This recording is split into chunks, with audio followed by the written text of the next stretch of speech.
For cheap gold, items and other boosts for Diablo 4, visit aoeah.com. Check out the link in the description, you get 3% off with the code ARIAT. Hello and welcome to my ultimate Quake Barb guide for Season 7. In this video I will show you my final setting.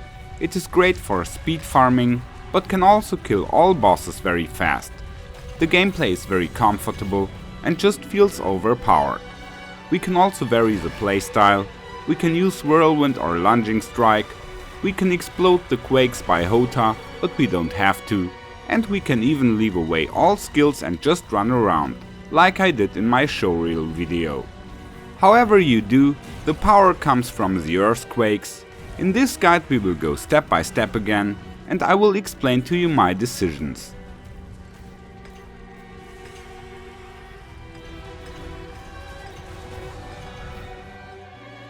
First, the skill tree. I keep the basic attack Lunging Strike, and we put 1 point each in Whirlwind and Hammer of the Ancients. Depending on the setting, we will put Whirlwind or Lunging Strike in the skill bar. Then I finally play 3 defensive skills. Ground Stomp is worth to play, because you can stun enemies and make them vulnerable, and you can also use it to recharge Fury when needed. Iron Skin is my defensive buff and stun breaker, and additionally I play Challenging Shout to become more tanky in higher pits. Last but not least there is Warcry to buff our damage. We put 5 points here. I also made some minor changes to the passive skills.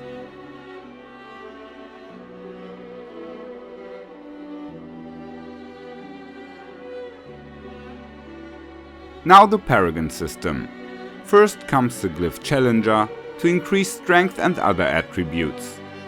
Force of Nature is must have for Earthquake builds. We will stack close damage for the legendary node. Here I got the Glyph Ire, another option would be Wrath. Then comes the Blood Rage board.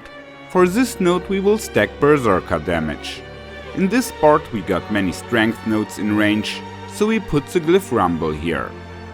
My last 2 boards are Decimator with Territorial and Carnage with Exploit.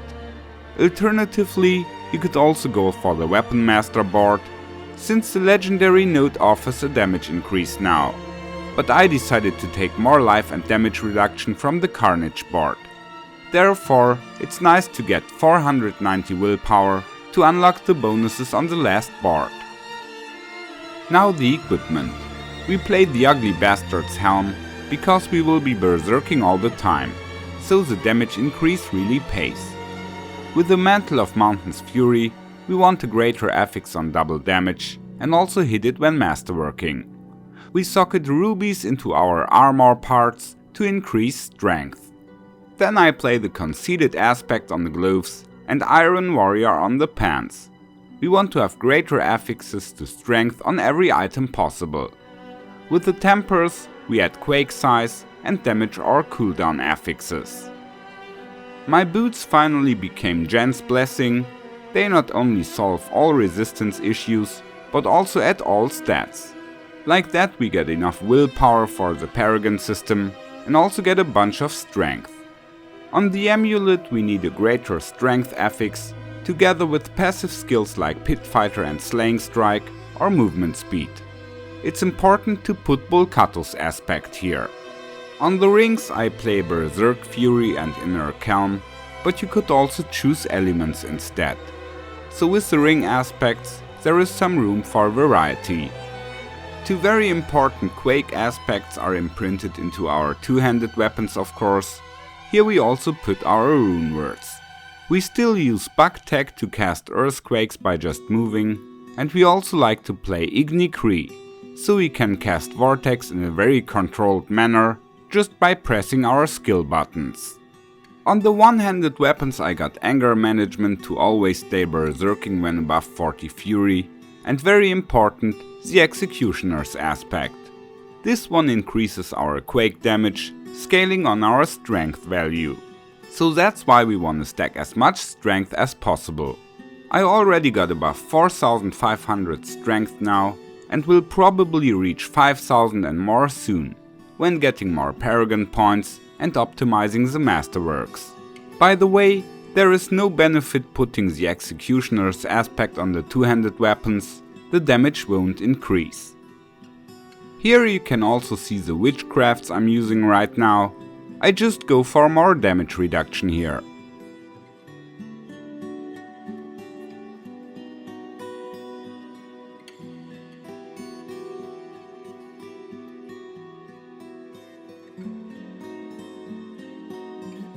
If you want to change the playstyle to lunging strike, you just have to do 3 things. First, change the ring aspect from Berserk Fury to Rapid. Second, change the rune words to Lit Tech and Seer Cree. And third, change your skill button. Like that it is very easy to swap between the playstyles, but honestly I just play the Whirlwind setting, because it's faster and more comfortable. I don't even use Whirlwind that often here. Most times I just run through the map and watch the monsters dying in the quakes. I have put the function move only onto one of my mouse buttons. This is all I need in most cases. When facing stronger enemies, I can use ground stomp or whirlwind to make them vulnerable, and I can also use any key to pull monsters by vortex. If whirlwind hits enough monsters, it will recharge your fury sufficiently. So only whirl when it really pays and you will never get empty.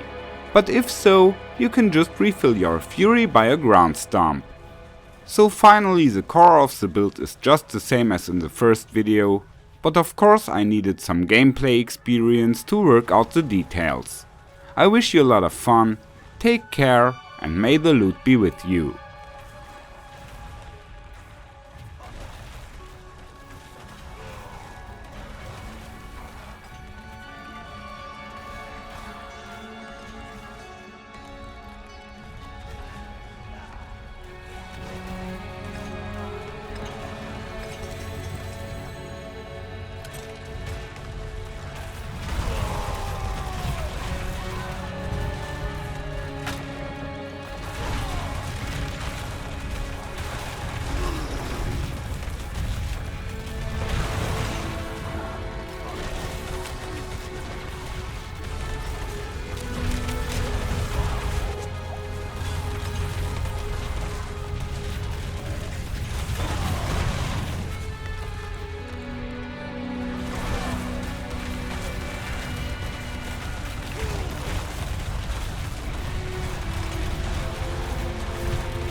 Follow me. Thanks. Goodbye.